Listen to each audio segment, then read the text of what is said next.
what do you think about yoga? There is beyond the flexibility, you can practice something. Union of myself to the universe. So when your body, breath join in together, then you can see that the behavioral changes. The small practices will make big differences. Your breathing is a superpower now. When you understand your breath, you'll see the lot of difference. There is attention. There is attention to awareness of the practices, presence, and also mental clarity.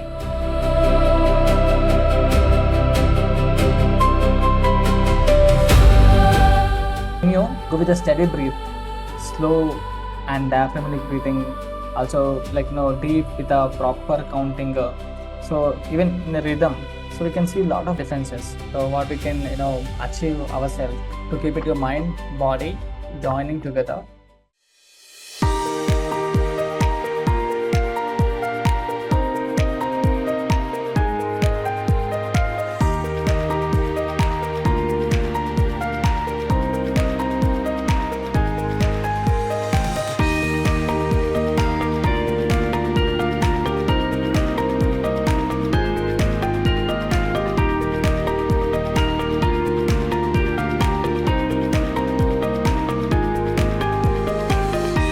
So what do you think about when it comes to the yoga? Some may feel like yoga can practice after 40 or 50 age. So some may feel like yoga for only disease-oriented practices. Some may feel like it's a completely flexibility. So what do you think about yoga? Beyond this, we need to understand the specific what exactly yoga is all about. Union of the body and mind. So union of myself to the universe. So it's completely when you focus on yourself. So there is beyond the flexibility, you can practice something. So that is what we are going to discuss in this session. Beyond the flexibility, so what we can do it. So what we can achieve ourselves to keep it your mind, body joining together. What we can do it better way. All right. So before that, body beyond flexibility. So how yoga, mind and body, and body, mind and breath also we can consider. So how it helps with your heart rate. So when you think about it, so we have a lot of things to learn, especially and know about them and how it works properly. There is a flexibility myth. So when it comes to the flexibility myth, I'm not flexible enough to do yoga. So people oftenly say that my body is stiff. I cannot do some bending, stretchings. Majority of the members say like the same thing. Those who are having desk work at the same time, those who are there in the homemakers. So the reality is flexibility is possible outcome of practices like an entry requirement. Flexibility is not completely yoga practices. Beginners can practice this, small movements, simple practices can help you to understand their body first, to understand their body practices, how the body, their responses to their mind and their actions. This is all about the reality. We know body, right? So body is comes into the posture, in the movement, when you walk, when you do something, work, and also physical capacity. So all these things, also strength building practices also comes under the body. When it comes to the breath, so regulation of rhythm of the breathing, the same time, nervous system tone. So when your body, breath join in together, then you can see that the behavioral changes. So your habit changes. The ritucharya we call, which from morning to evening, what is the schedule we are following, how it should be effective. All these things, we know by ourselves only. So this is not the beyond the flexibility. We can think about this, so we can understand the briefly, and how you show up yourself. How you talk with people, how you behave with the people. So this is all comes under the when you align your body and your breath. So for this, there is attention. There is attention to awareness of the practices, presence, and also mental clarity. Whatever we are doing here. So if you are getting to the mat or you are getting to the gym or somewhere, so are you aware of your practices? Are you aware of your breath?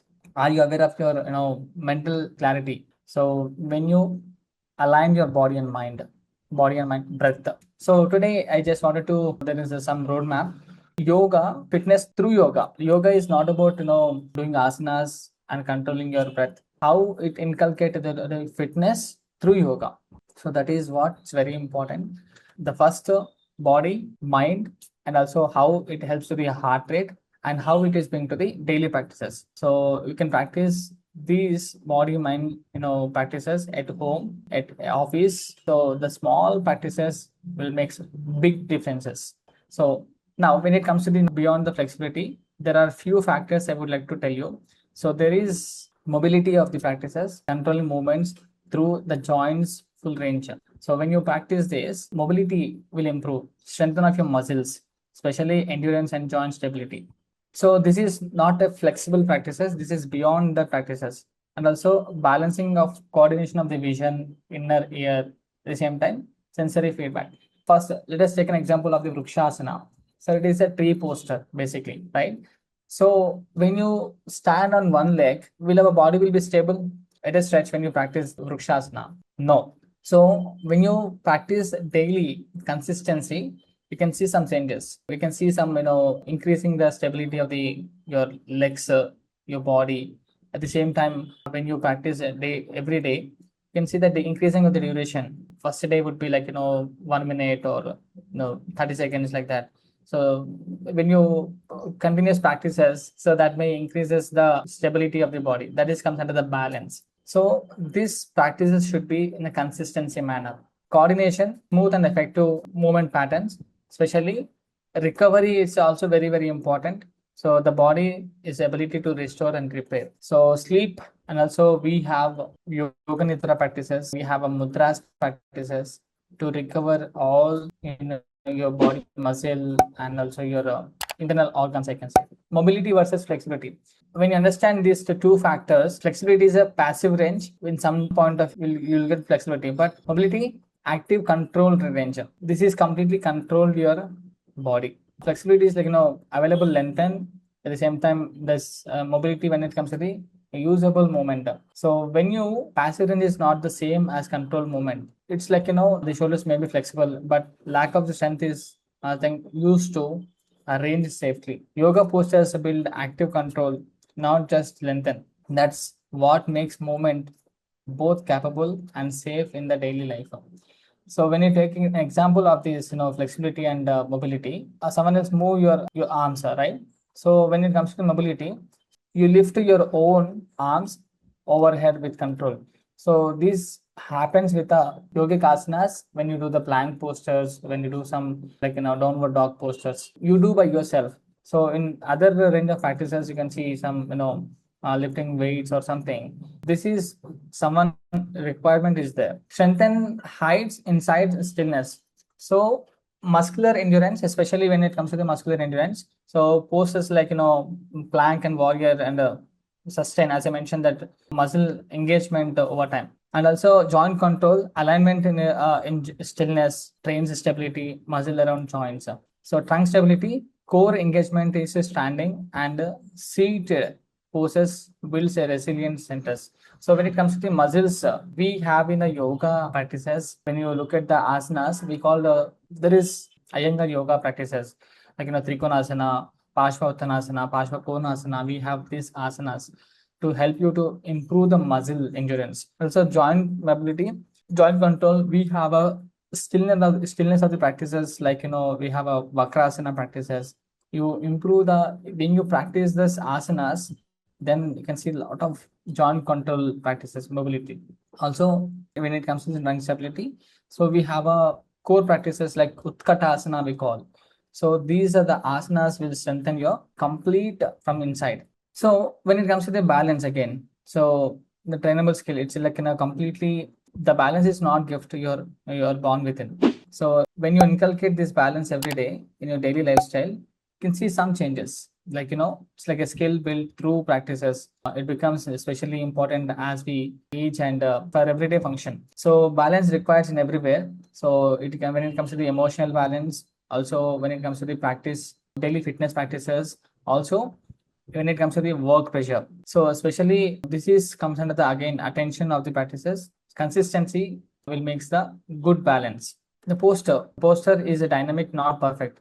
So when you inhale, when you practices of the breathing related practices, posture related practices, there is very important thing is you have to be very like conscious about your breath. So if you want like to increase the postures, it's not like completely like when you practice random fitness, random Surya Namaskaras, random fast paced practices, we cannot see the perfect postures. The postures correction is also very very important. So when it comes to the beyond the flexibility, posture corrections are very very very important.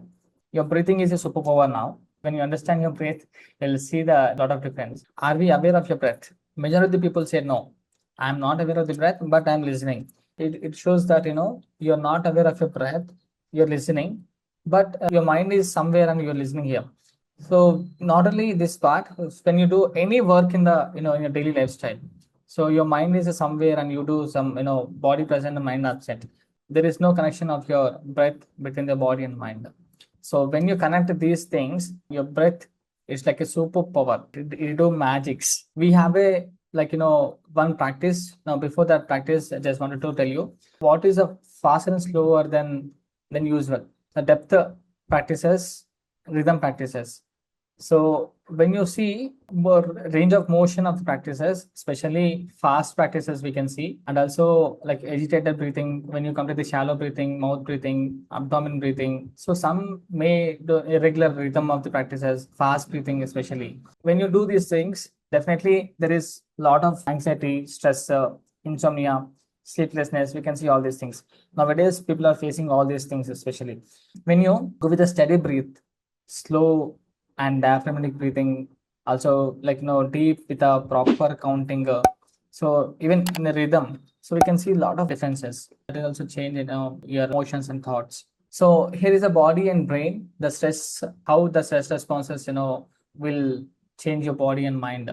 So there is a trigger points, body responses to appraisal and also behavior recovery. When it comes these things, especially each stage offers a potential point of awareness and choices. So there is a parasympathetic system and sympathetic system.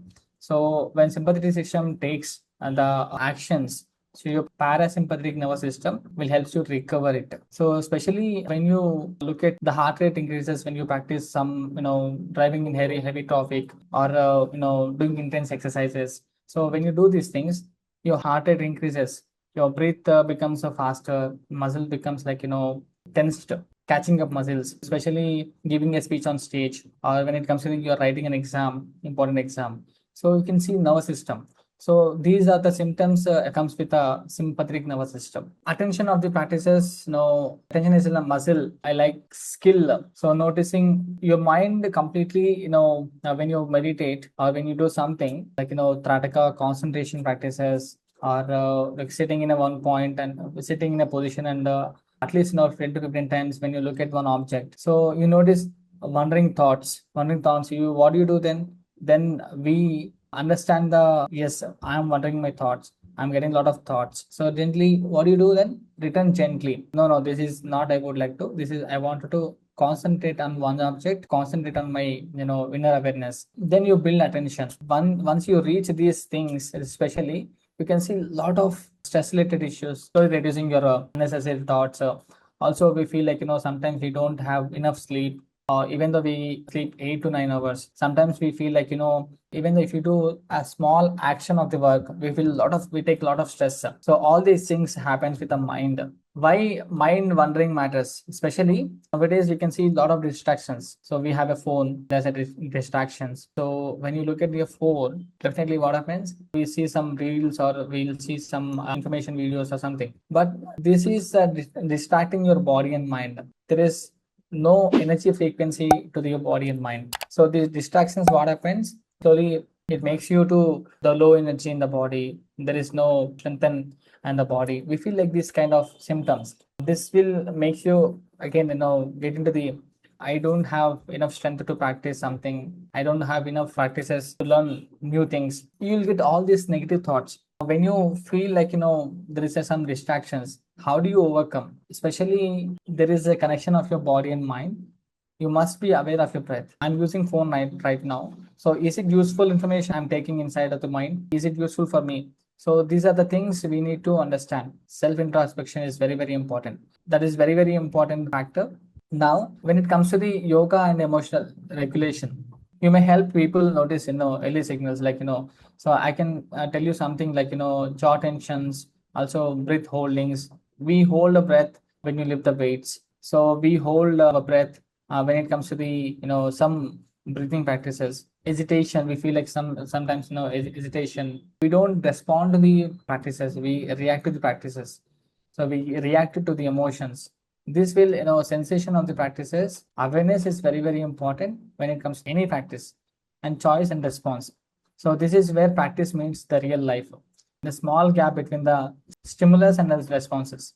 So when you sleep every day without interruption, how many of you feel like, I don't have interruptions in between? I have a quality sleep. I can sleep 6 to 8 hours. Yeah, I can sleep 6 to 8 hours without interrupting myself. So when it comes to the sleep pattern, so sometimes we feel like, we have enough sleep. Sometimes we feel like I slept a lot, but your mind is controlled at the same time. Your body recovered, within 6 to 7 hours like this. So there is a lot of practices. When it comes to the like, sleep, we must focus on the some yogic practices called yoga nidra. Yoga nidra, it's a conscious breathing awareness practices in the shavasana. On the screen, you can see here. So light, especially when before going to sleep, you must check it out these things. Dim screens and a light, bright light an hour before bed. Especially before going to bed, we should take care of these things. Routine, a consistent wind, a consistent window signals the safety to the nervous system. Stimulation, when it comes to the mental and emotional activation before sleep. Before like now taking phone calls or touching on phones or doing something on the phone, we should avoid these things, especially before going to sleep. At least 10 to 15 minutes before, we must take care of it. So movement, gentle evening movements supports down regulations. So after having your dinner, at least there is 10 to 15 minutes gap. After that, we can go with some walk with awareness of your breath. That is very, very important. If you take care of these special things, and there is very, very important practices factors beyond the flexibility. I can tell you a few important practices also.